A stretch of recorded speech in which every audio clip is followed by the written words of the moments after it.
veces que te rechacé, que me hablabas y yo te ignoraba, pero cuando te necesité, tú llegaste justo a tiempo, cuando ya no quería vivir y sentía que estaba perdido, cuando estaba a punto de morir. Tú llegaste justo a tiempo hasta mí. Una nueva historia, cada historia es distinta en Justo a Tiempo, siempre me confundo, Rompiendo Cadenas.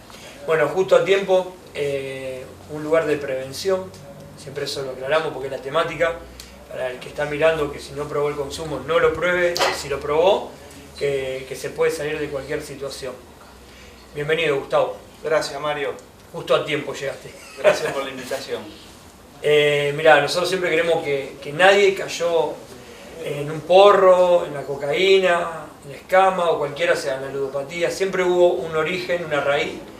Por eso nos gusta que cada invitado cuente a dónde se crió, de qué barrio es, de qué ciudad es y cómo fue su vida, ¿no? Con su papá, con su mamá, si es que la tuvo o no la tuvo. Bien, bueno, soy de Rosario, de zona centro, me crié en una familia cristiana, así que de que tengo conciencia estaba dentro de una iglesia. Así todo, a pesar de estar dentro de una iglesia, eso no me salvó de la mala decisión que iba a tomar unos años más tarde.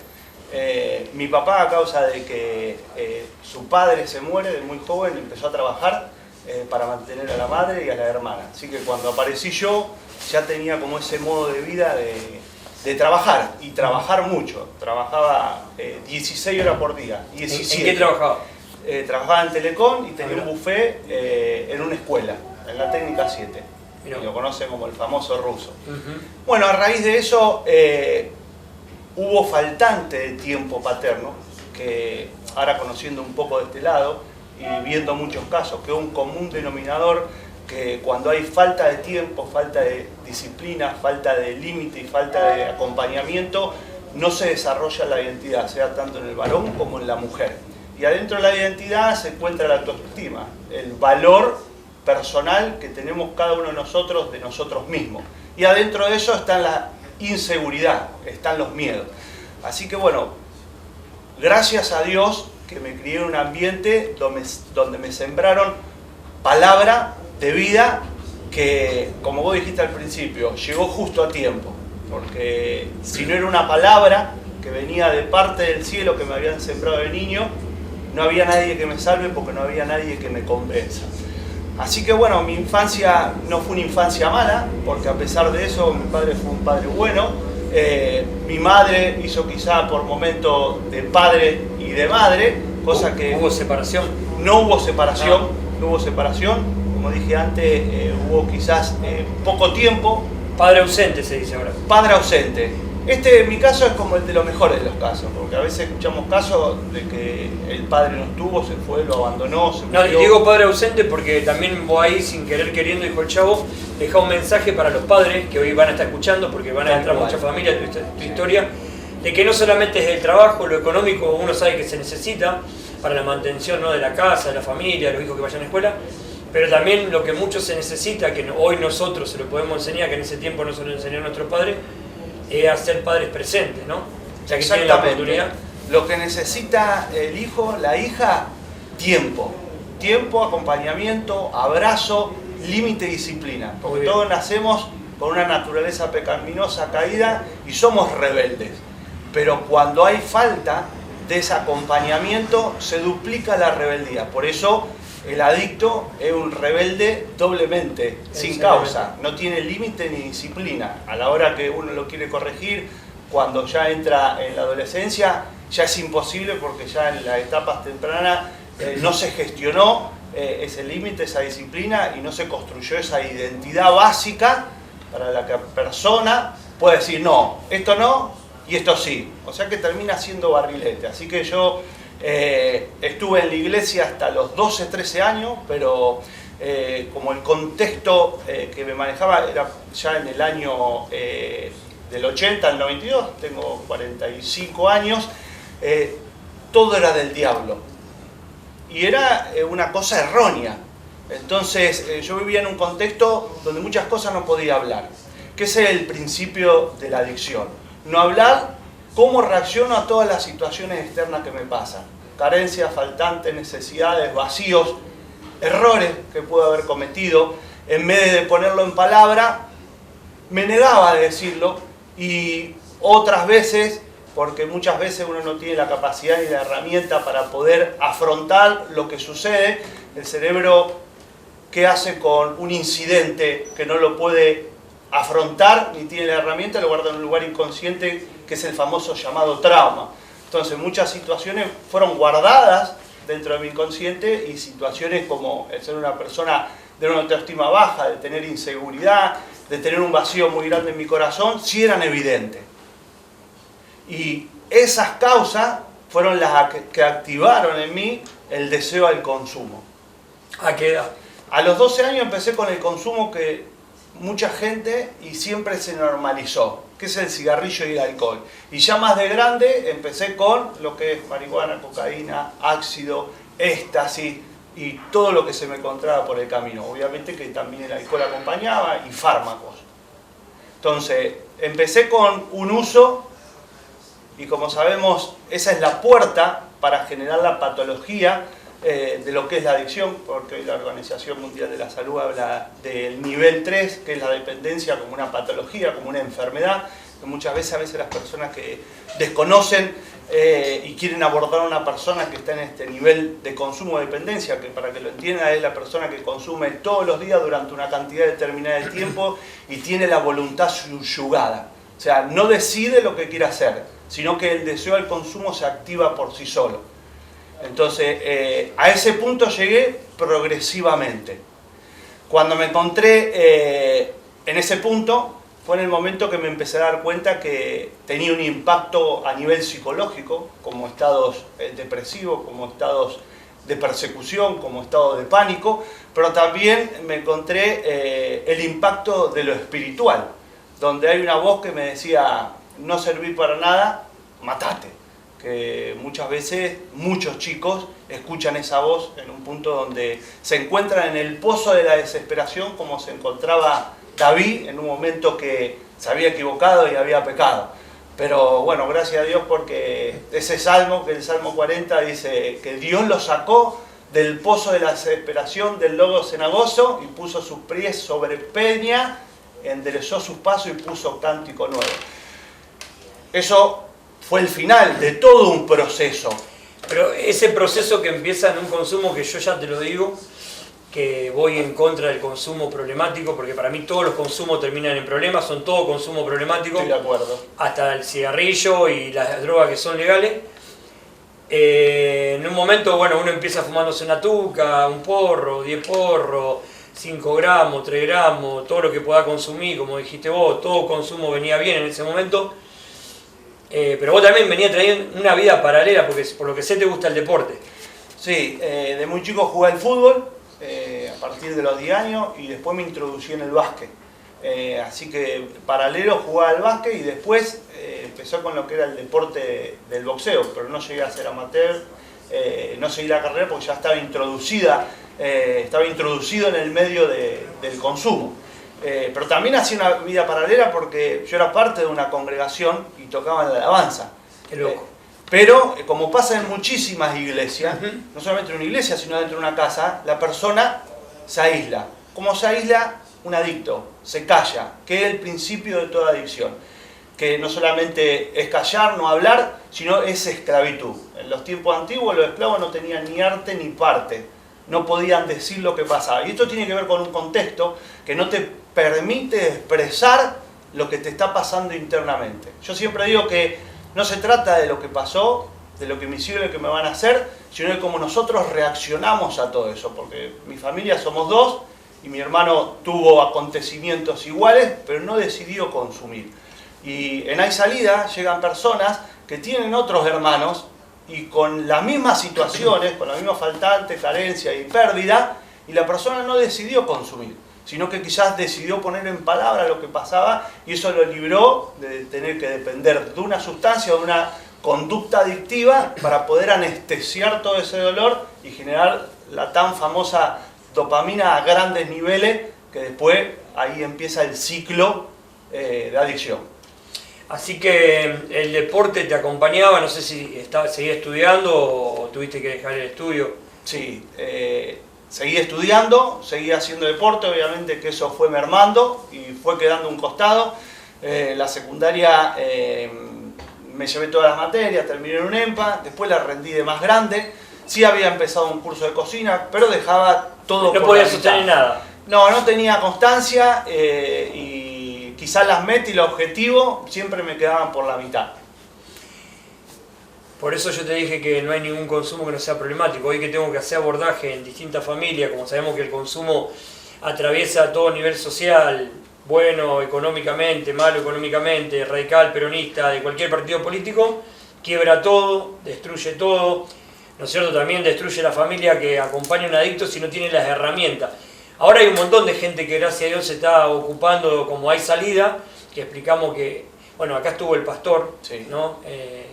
Quien fue el pastor y la pastora que hace muchos años abrieron Hay Salida, pero Hay Salida es un centro de día que viene trabajando hace muchos años y ha abordado casos impresionantes y cantidad de personas que están rehabilitadas a través de Hay Salida, que es un centro de día.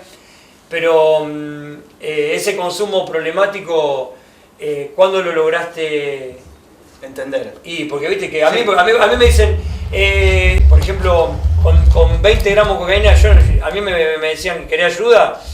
Y yo no me dejaba ayudar. Sí, o no podía, no tenía fuerza. No, seguramente. Hay un proceso, todos los casos son diferentes y toda la capacidad neurológica y fisiológica y orgánica del cuerpo es diferente. Algunos tienen mayor tolerancia, otros tienen menos tolerancia, algunos vienen con una carga genética, tendencia de consumo o tendencia a alguna patología psíquica. Y todo eso va a ayudar o no para que la persona reconozca antes que tiene un problema y tiene un problema grave como si fuera un cáncer terminal que lo va a terminar matando y pueda decidir dejarse ayudar y empezar un proceso de recuperación. Pero recalco esto que dijiste vos. Sí. Porque uno cuando hace uso de sustancias, cuando uno consume de vez en cuando, o cuando hace abuso, cuando aumenta ese nivel de consumo y los días, uno piensa que la controla, porque fue lo que me pasó a mí y que le pasa a todos los chicos y lo que escuchamos en Hay Salida comúnmente, no llegan los chicos que hacen uso y abuso, llegan los chicos que están en el nivel de dependencia, que ya son esclavos y están diagnosticados con una patología crónica. Entonces, el uso es la puerta para la enfermedad. El uso es la puerta para la cárcel, la muerte o el hospital. Pero también, así quiero decir, que es la puerta para que Dios se pueda manifestar. Exactamente, bueno, Hay Salida es una de las puertas que usa Dios, una herramienta. Pero te preguntaba, ¿cuándo fue que te desbordaste totalmente? Bien, la edad que me... Porque veo una foto tuya, sí, que después la vamos a estar mostrando cuando salga el programa, que vos estás corriendo una maratón. Bien, esas carreras empecé a correr después de que el Señor me rescató. Bueno. O sea, anteriormente, no tengo fotos porque antes viste que no se sacaba muchas fotos, no tengo muchas fotos.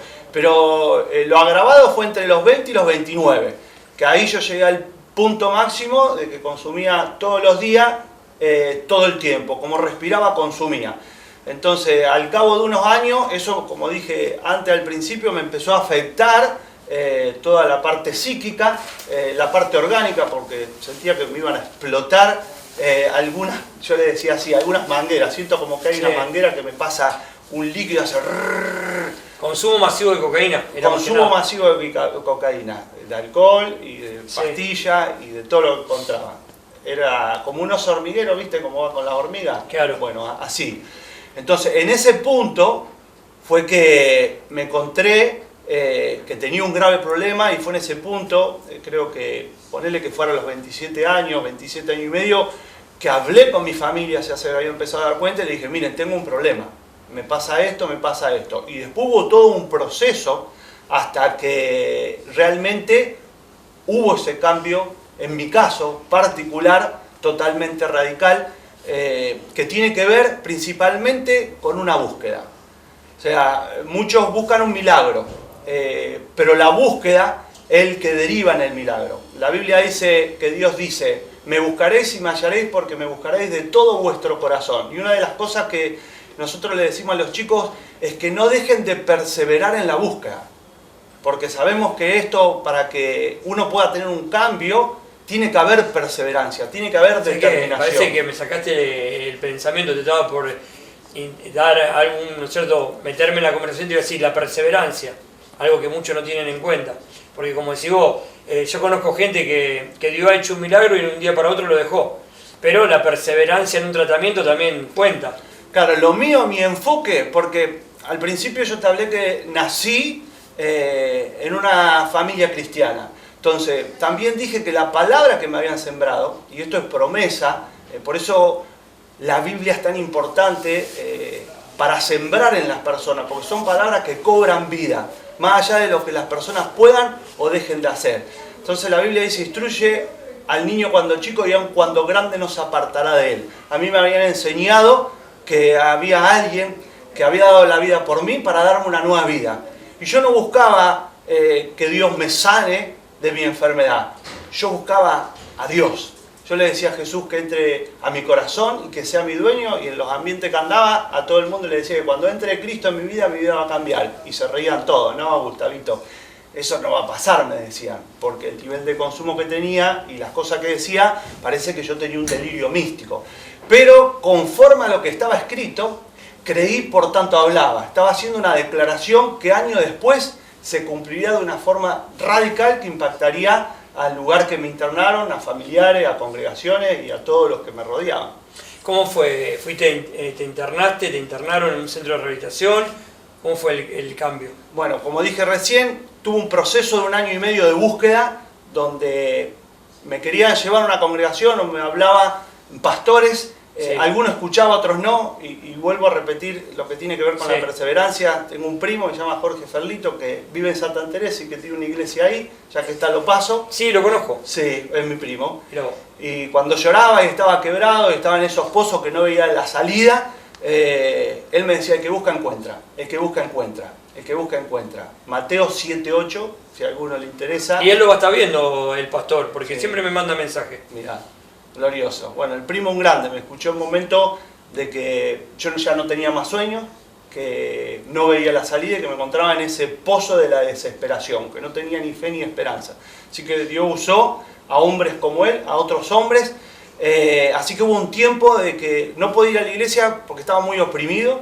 Ir a la iglesia me ejercía mucha resistencia, pero busqué a Dios desde donde estaba, con lágrimas. Fue un año que lloraba todos los días. Y que le decía a Dios que entra en mi corazón, que yo quería vivir para Él porque mi vida no tenía sentido, y que si no vivía para Él, me quiero un poco, pero chau, se terminaba mi vida. Y esa fue mi oración. Tiempo de angustia, sembrar lágrimas para que se conviertan hoy en regocijo, pero en ese momento no fue fácil. No fue fácil. No fue fácil porque veía que no podía, y sentía culpa. Estaba en una posición depresiva, estaba en un estado persecutorio y bueno, como dije antes, tenía esa voz que me decía, no serví para nada. Muchas veces te dijo que te suicides. Sí. Porque a lo mejor va a haber personas que están escuchando que en este momento están siendo predicados por el otro y le está diciendo que se suicide, ¿no? Que no hay salida. Esa es la voz engañosa que te viene a decir algo que no es realidad y viene a causa de que uno, en la condición que se encuentra, no ve que hay salida, no puede ver más allá, pero más allá hay una salida. Es como cuando está nublado, sabemos que hasta está el sol, pero hay gente que no puede ver más allá de las nubes. Entonces, recalco esas palabras. Yo sabía que había alguien que había dado la vida por mí para salvarme y lo busqué constantemente, aproximadamente durante 1 año y medio, desde mi cama, desde el lugar que me encontraba, hablaba con él y lloraba y lloraba y lloraba. Así que bueno, llegó un punto que quedé en casa, acostado en la cama, sin trabajar, sin hacer nada, con un pozo depresivo, con ese estado persecutorio, miraba por el agujerito de la puerta de la pieza. Así que bueno, mis padres buscaron lugares de internación, buscaron clínicas, buscaron granja, hice varias entrevistas, 5 o 6 lugares, siempre el enfoque era en un lugar cristiano, pero no se dio en un lugar cristiano porque los pensamientos de nosotros llegan hasta acá. y los pensamientos sí, de los Dios pensamientos de Dios son más altos. son más altos. A mí me terminan internando en un lugar que se llama ABCD, que es conocido en Rosario, que hay un psiquiatra que se llama Gustavo, que es un psiquiatra muy reconocido, que es secular, o sea, sin Dios.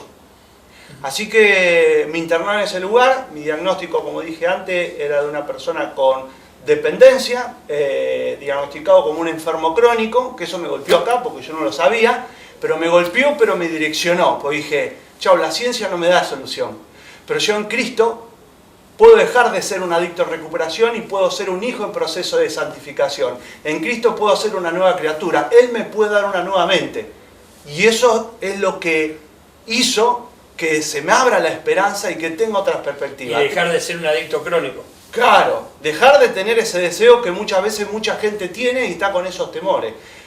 Tenía que estar 6 meses, 1 año y medio, me medicaron psiquiátricamente porque estaba con trastorno límite de la personalidad, perdido en tiempo y espacio, así que estuve 12 días nada más, pero esos 12 días alcanzaron para que la medicación efectiva que me dieron me equilibrara en tiempo y espacio y yo pudiera tomar esa decisión, pero que tiene que ver también con una acción y una dirección, porque la fe no solo tiene que ver con hablar, sino también con vivir lo que uno habla. Así que a los La fe dos... con obra, diríamos. Claro, la fe tiene que tener acción y dirección, ahí se materializa. Yo le digo a los pibes siempre que no es por fe, no por Facebook. Claro, sí, como el libro de los hechos, no es el libro de los dichos, ¿no es cierto? Exactamente. Así que bueno, eso fue en el año 2009, yo tenía 29 años. Así que bueno, tenía ese proceso de tratamiento de 6 meses, 1 año y medio con esa medicación. Así que a los 12 días me estabilizo y bueno, aparece otra herramienta que viene de Colombia que se llama Carlos Ávila. Mi papá lo conoce en Santuario de Fe, que lo escucha. Yo estaba negado a ir a la iglesia, entonces como este hombre era médico, mi papá me dijo, ¿querés ir a visitar a un médico? Le dije, sí, vamos. Así que bueno, pedimos permiso, salgo para visitar a este hombre y lo primero que yo le pregunté es si él creía en Dios. Me dijo que sí, le dije, bueno, vamos a andar bien. Le dije. Así que volvimos a la clínica y hablamos con el psiquiatra, con la autorización de mi padre, nos vamos de acá. Le dije, tuve un encuentro personal con el creador del universo y voy a empezar un proceso con él, le dije. Y bueno, esto ya pasó, ahora ya se cumple 16 años justo de que ese día salí, y a mí lo que me duró durante 3 semanas más fue el cigarrillo. La medicación me la fueron sacando progresivamente en 3 meses. Pero a mí lo que me pasó, que se fue generando en mí otra dependencia, que se llama la cristodependencia, que se genera por la permanencia. ¿Qué es lo que lleva a una persona a ser totalmente sana y libre de esa ruta que científicamente dice que es indesactivable? Claro. O sea, que tarde o temprano enfrente una carencia, un faltante, una necesidad, un estímulo que vos no lo podés soportar, tu cerebro te va a llevar a lo mismo que antes con su pía para escapar de todo eso. Bueno, en 16 años nunca me volvió a pasar. Pero sigo teniendo problemas, sigo teniendo faltantes, sigo teniendo carencias, pero dice que Dios suplirá todo lo que me falte conforme a su riqueza en gloria, y cada vez que me sucede algo, que todos los días tenemos problemas, tengo esa nueva mente que me dio Cristo, una nueva manera de pensar, de sentir, de decidir, una conciencia. Y ahí es donde me afirmé, ahí es donde me paré. Gustavo murió, muere y seguirá muriendo para que Cristo siga creciendo, el cual me dio el poder para vencer lo que yo y ningún ser humano puede vencer. Terrible. No solamente Dios te sanó, te restauró, te libró, sino que hoy sos un referente que está ayudando a otras personas. Tal cual. Soy un puntito, digo, del equipo Hay Salida, porque hoy hay 25 a 30 personas que están colaborando, entre líderes, encargados y colaboradores, los pastores, Osvaldo y Lidia. Bueno, aprovechamos a saludar al pastor, a la pastora, que los amo mucho. Él me ha venido a visitar y me ha ayudado mucho acá, ha venido a Cebal. Sí. Tiene un don muy grande de servicio, siempre está predispuesto para ayudar a la gente. Y bueno, y en este espacio hay que tener esa predisposición porque, como vos dijiste en un inicio y traigo de vuelta a esto la charla, que el adicto es un emergente de una familia conflictiva, problemática, disfuncional, sea con lo mínimo como pasó en mi familia o sea con lo máximo. Entonces nosotros tenemos espacio para la familia, porque la familia también lo que le sucede, recibe el impacto y genera lo bien conocido como la codependencia, que también es una esclavitud y también una adicción que enferma y que no ayuda a la hora de poder acompañar a la persona en la problemática. Se hace una familia tóxica. Una familia tóxica. Vive ansiosa, vive estresada, vive temerosa, enfocada en que la persona cambie y quizá la persona tarda en cambiar. Bueno, yo doy el mejor testimonio, ¿no es cierto?, que bueno, lo que hoy hacen ustedes, Hay Salida, que yo soy parte de Hay Salida, vamos a Hay Salida, siempre mando gente a Hay Salida, rompiendo cadenas. Lo que en ese momento yo tengo 48 años, cuando era muy pibe, mi mamá no tuvo esas herramientas, alguien que sea un operador, Hay Salida, rompiendo cadenas. No existía. No existía. Más te digo, yo me crié en ese barrio donde está Hay Salida, Uyen y Viamonte, y pasaba todos los días por ahí porque era de un integrante de una barra que había ahí, la barra del Chapero, el hincha de Central, y no existía eso. Y mi mamá muere de tristeza por no saber cómo abordarlo. Claro, me acompañó hasta donde pudo. Bueno, qué impacto. Bueno, eso es lo que estábamos hablando recién, tremendo. Pero bueno, grupos como Hay Salida y demás grupos que existen, y también podemos decir lo que es el cuerpo de Cristo, que es la iglesia, que es la congregación, que a veces estaba un poco alejado del tema, ahora se están asesorando mucho, porque por ejemplo en Santuario de Fe entran 4.000 personas y a veces vos te sentás atrás y no hablas con nadie, y hay gente que nosotros encontramos que está adentro por racismo, pero nunca lo habló, por el miedo al que dirán, por vergüenza. Entonces este espacio te abraza, porque nosotros pasamos por eso. Y es el amor que cubre multitud de pecados, no mi amor ni el tuyo, el amor que viene de parte de Dios, que fluye a través de nuestro corazón. Ahora, nosotros hacemos de parte de abrazo, de contención, de acompañamiento, de escucha, y tenemos ese plus que viene como fruto del Espíritu de Dios, que hace que nosotros podamos tener esa paciencia, esa tolerancia en frente a casos que a veces no cambian como me pasó a mí, porque no hay una entrega radical. Claro. No hay una entrega radical, no todos se entregan y se rinden. Cuando te dicen alto las manos y vas a decir, listo, estoy entregado, ya no soy el dueño de mi vida, bueno, acá tiene que pasar esto. Y no todos toman esa decisión. Es como dijiste vos, son distintas, las personas son distintos los procesos. Y por ejemplo, lo que aborda Hay Salida, que bueno, te lo cuento a vos, pero vos sos el que lo hace con todo el equipo, que aborda, porque hay dos clases de abordaje: al adicto que se quiere dejar abordar, y bueno, cuando no se quiere dejar abordar, viene la familia también, ustedes le dan contención y herramienta a la familia para que salga de esa esclavitud de lo que le pasó a mi mamá, de acompañar a un adicto sin tener herramientas. Tal cual. Los grupos se hacen en simultáneo y separamos. También hay mujeres con problemas de consumo, los hombres, hay un espacio para los niños y está el espacio para familia, pero siempre que me habla un familiar le digo, pero vení, asesorate, porque ¿cómo lo ayudo? Capacitate. No solamente llenate de Dios, porque siempre cuando alguien me habla de tiene un problema, le digo, mira, Dios quiere que te acerques más a Él. Como dice el Salmo 37:4, deleítate en el Señor, o sea, disfruta de una relación con el Señor y Él concederá las peticiones de tu corazón y va a experimentar de la paz que viene del cielo, porque el entorno no te da esa tranquilidad, porque lo de afuera no es paz, es tranquilidad. Entonces, para que vos puedas soportar en el proceso y hacer ese buen acompañamiento, así que sí, a los familiares que están en un proceso, que la persona todavía está en negación, que no reconoció y que no quiere recibir ayuda, es fundamental que reciba contención y herramientas para poder ser efectivo en todo el proceso que vive la persona. Siempre cuando me toca abordar a alguien, yo siempre me toca la peor parte, ¿no? Caso donde he abordado madre, que al otro día le cayeron los sicarios, bueno, le sacaron la casa, y yo le había dicho que saque al hijo de la casa. El hijo 31 años, 32 años, consumo, le robaba a los vecinos, vendía droga. Muchas veces por ahí el que hace el abordaje, yo siempre digo que no es por sentimiento, es por amor. Por sentimiento lo acompañaste a la muerte al pibe, o que maten a tu familia.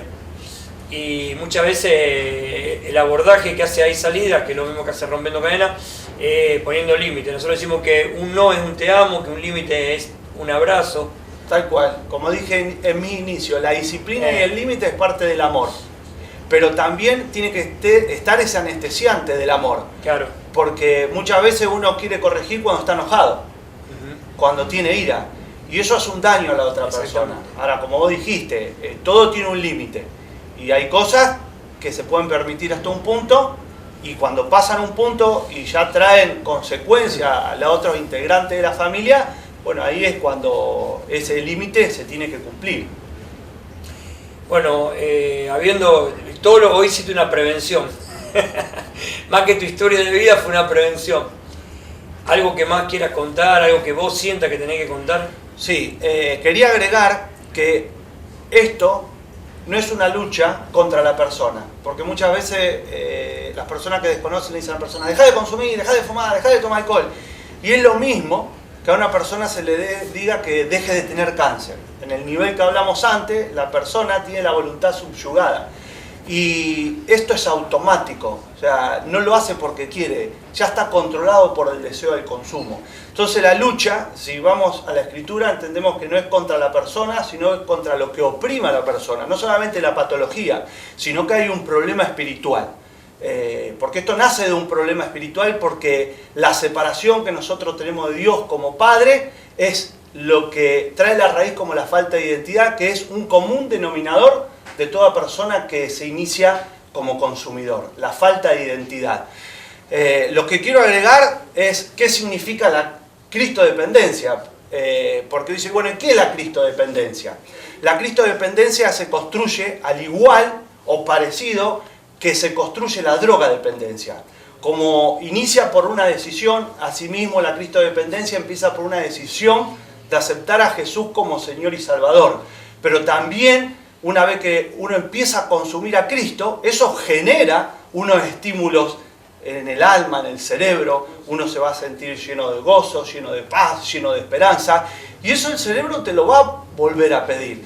Entonces, en ese tiempo que uno permanece en esa decisión de buscar, y esto tiene como fundamento San Juan 15:5, que Jesús dijo: yo soy la vid, vosotros sois los pámpanos, el que permanece en mí y yo en él, este lleva mucho fruto, porque separado de mí, nada podéis hacer. Entonces, empieza un ciclo de dependencia, porque el cerebro mismo te pide buscar a Cristo. ¿A través de qué? A través de la palabra, pues la palabra es espíritu, es vida, es la palabra de Dios. Jesús te habla a través de la palabra, a través de la guía del Espíritu Santo, que es el Espíritu de Cristo, que viene a vivir a nuestras vidas cuando nosotros le abrimos el corazón, y unido a lo que es el cuerpo de Cristo, que es el mismo Cristo, que es la iglesia que somos nosotros. Esas tres pautas tienen que ser fundamentales. Dependiente a la palabra, dependiente a la guía del Espíritu Santo y dependiente y unido al cuerpo de Cristo, que ahí sucede una de las cosas que ayuda muchísimo, que es lo que hace que muramos simbólicamente a nosotros mismos, a nuestro ego, a nuestro yo. Sabemos que Dios al orgulloso, al soberbio lo mira de lejos, porque no se deja ayudar, no reconoce, claro, pero al humilde lo exalta. Entonces uno estar sujeto y unido al cuerpo de Cristo y tiene otras personas que lo lideran por amor, no se hace nada por obligación, yo voy obedeciendo y voy bajando, y eso me va ayudando para que crezca la persona de Cristo. Entonces esas tres pautas son fundamentales, y eso es lo que hace 16 años practico. Hoy en día no estoy al nivel, voy a decir un versículo, pero el apóstol Pablo no le voy a llegar ni al dedito chiquito a las obras que Dios hizo a través de él, pero Pablo decía: ya no vivo yo, mas Cristo vive en mí. Conjuntamente con Cristo estoy crucificado. Y lo que antes vivía en la carne, ahora lo vivo en la fe del Hijo de Dios, que me amó y dio su vida por mí. Entonces él había encontrado un nivel de esclavitud. Pero no era un nivel de esclavitud para muerte. Porque dice también que él, siendo esclavo, fue llamando a libertad. Entonces ahora, por quien aquel que lo libertó es esclavo de quien lo libertó. Es una esclavitud que te lleva a libertad y que te da a conocer la razón de tu existir, que en ese proceso te da a conocer que sos aceptado, que sos amado, que sos reconocido, que tenés un Padre en el cielo que te ama, que no te juzga, que no te culpa, que te levanta y que lo tenés todos los días de tu vida. En ese proceso empecé a experimentar lo que es la identidad de hijo. Y sigo experimentando esa identidad de hijo. Entonces, una de las cosas que me pasaba a mí es que me sentía muy culpable. Pero bueno, Dios me dijo: vine a buscar a lo débil, a lo necio, a lo vil, a lo menospreciado. Yo no te juzgo, te vengo a aceptar, te vengo a amar, te vengo a perdonar, te vengo a dar mi espíritu para que seas más que vencedor, te vengo a sentar en lugares celestiales. te vengo a dar gozo, te vengo a dar paz, te vengo a dar dominio propio, te vengo a dar poder. Dice que vamos a recibir poder. Dije. Y bueno, se me fue la culpa. Se me fue la culpa que tanto hace que muchos chicos se entierren más en esa situación de consumo y que no vuelvan muchas veces, por vergüenza, ¿no? Porque o por el que dirán, o por los tabú. Jesús está lleno de gracia, también de verdad. Pero si una cosa dijo Jesús, yo no vine a condenar, vine a salvar. Así que bueno, esa construcción de la identidad a través de esta dependencia diaria, yo digo que el mayor milagro no es el milagro, es el permanecer. El milagro es el permanecer. Creo que estamos en el mismo sentir, yo pienso siempre, hablo de la perseverancia. Así que bueno, muchas gracias Guerrero por tu historia, muchas gracias por tu perseverancia, muchas gracias por el servicio que hace en Hay Salida y venía haciendo, ¿no es cierto?, todos estos años, porque no solamente saliste de esa esclavitud, rompiste las cadenas, sino que Dios llegó justo a tiempo a tu vida para que puedas ayudar a otras personas. Así que nosotros brindamos con agua. Vamos, gracias Mario por la invitación y por permitirme compartir lo que hizo en mi vida. No, y con agua porque algo limpio, ¿no es cierto? Vamos, sin consumo, el consumo es todo problemático, sin consumo. Así es. Gracias por tu vida. Gracias por la tuya también. Tantas veces que te rechacé, que me hablabas y yo te ignoraba, pero cuando te necesité